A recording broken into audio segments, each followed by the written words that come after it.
हम सुबह पढ़ने बैठते हैं लेकिन नींद आने लगती है, दिमाग सुस्त हो जाता है और पढ़ाई याद भी नहीं रहती।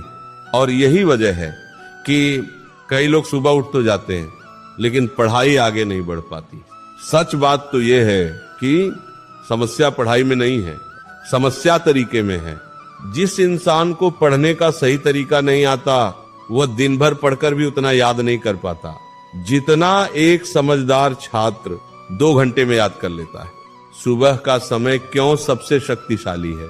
सुबह का समय सिर्फ एक समय नहीं होता, ये दिमाग की सबसे पवित्र अवस्था होती है। जब सूरज उगता है तो प्रकृति भी शांत होती है, हवा में शोर नहीं होता, मन पर बोझ नहीं होता, दिमाग पर दिन भर की थकान नहीं होती।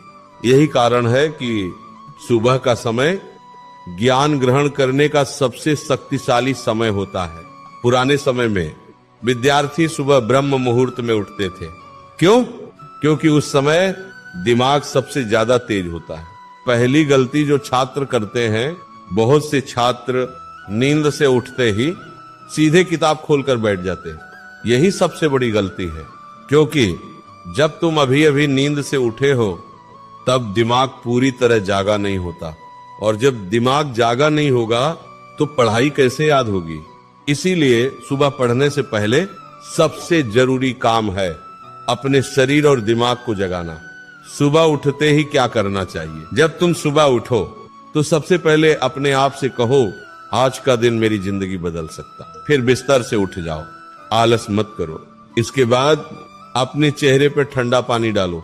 ये सिर्फ पानी नहीं होता, ये तुम्हारे दिमाग को जगाने का तरीका होता है। फिर 2 मिनट के लिए गहरी सांस लो, धीरे धीरे सांस अंदर लो और धीरे धीरे बाहर छोड़ो। ये छोटा सा अभ्यास तुम्हारे दिमाग को शांत भी करेगा और सक्रिय भी करेगा। पढ़ने से पहले मन को स्थिर करना। अगर मन इधर उधर भटक रहा है तो पढ़ाई कभी याद नहीं होगी। इसीलिए पढ़ने से पहले 1 मिनट के लिए आंखें बंद करो और अपने लक्ष्य को याद करो। सोचो तुम क्यों पढ़ रहे हो, तुम्हारे माता पिता तुमसे क्या उम्मीद रखते हैं, तुम्हारा भविष्य किस पर टिका है। जब ये बातें दिल को छूने लगती हैं तो मन अपने आप पढ़ाई में लगने लगता है। पढ़ने का सबसे प्रभावी तरीका, सुबह पढ़ाई कैसे करें? क्योंकि पढ़ाई सिर्फ किताब पढ़ना नहीं है, पढ़ाई एक कला है। अगर तुम सिर्फ किताब देखते रहोगे तो दिमाग जल्दी थक जाएगा और फिर नींद आने लगेगी। इसलिए पढ़ते समय 3 चीजें हमेशा याद रखें।